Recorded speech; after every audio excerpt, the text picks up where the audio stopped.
में बोले, हमें धोखा दिया गया है, हमें सच्चाई चाहिए, असली दुल्हन हमारे हवाले करो। स्प्रूस की किस्मत का फैसला हो चुका था। बूढ़े माँ बाप के पास अब कोई रास्ता न बचा था। अगर वो इनकार करते तो सांप उन पर कहर बरपा कर देते। मजबूर होकर उन्होंने आंसू भरी आंखों और बोझल दिल के साथ अपनी सबसे प्यारी बेटी को शादी के लिए तैयार किया। बहन भाई सिसकियां भर रहे थे, मगर अब कुछ नहीं हो सकता था। स्प्रूस को घास के सांपों के साथ रुखसत कर दिया गया। सांप उसे लेकर जंगलों, पहाड़ों, वादियों से गुजरते हुए साहिल समंदर पर पहुंचे, जहां एक वजीहा कामत रूपदार सांप उनका इंतजार कर रहा था। पलक झपकते ही वो सांप एक निहायत खूबसूरत नौजवान में तब्दील हो गया। नौजवान ने मुस्कुरा कर कहा, स्प्रूस, मैं वही हूँ जिससे तुमने वादा किया था। मैं कोई आम सांप नहीं, बल्कि समंदर के नीले पानियों का शहजादा हूँ। स्प्रूस दम बखुद रह गई। वो कुछ समझ नहीं पा रही थी कि ये ख्वाब है या हकीकत। शहजादे ने उसका हाथ थामा तो वो खामोशी से उसके साथ चल दी।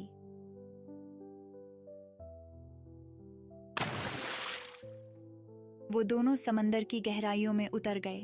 नीले पानियों के बीच एक चमकता हुआ शानदार महल खड़ा था, जहां दोनों की धूमधाम से शादी हो गई। स्प्रूस ने उस रोज पहली बार ऐसे पकवान खाए जो वो कभी ख्वाब में भी न सोच सकती थी।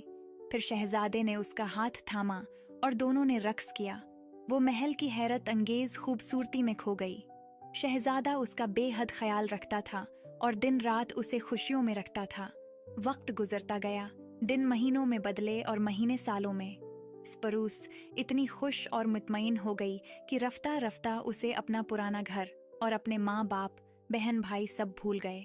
उसे अब कोई गम नहीं था, कोई कमी महसूस न होती थी। बस एक ख्वाबों जैसी जिंदगी थी जो समंदर की नीली गहराइयों में बहती जा रही थी।